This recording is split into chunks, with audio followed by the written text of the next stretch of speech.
ഒന്നോടെ പറഞ്ഞോ.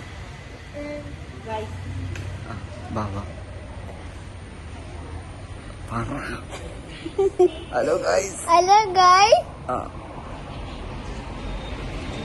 ആദ്യമായിട്ട് ഞാൻ വീഡിയോ കാണുന്ന യൂട്യൂബില്.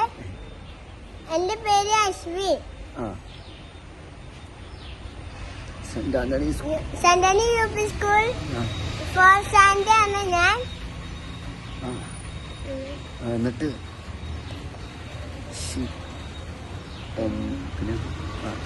എന്റെ വീട്ടിലുള്ളവര് അമ്മയും അച്ചു, ഞാനും അച്ചായി, അമ്മാമൻ. എന്റെ സ്ഥലം പയ്യൻ നെടുങ്ങപ്ര ഇരുമ്പായില് എന്നോളം. എന്ത് ഇത്ര നാണം. അപ്പൊ ഇന്നോട്ട് നമ്മൾ വ്ളോഗ് ചെയ്യും ഗൈസ്. എല്ലാവരും വ്ളോഗ് ചെയ്യുന്നതാണ്. എല്ലാരും കാണണം. Like, subscribe, share, bell icon. Bell icon. അപ്പൊ ശരി guys, bye bye. Bye bye.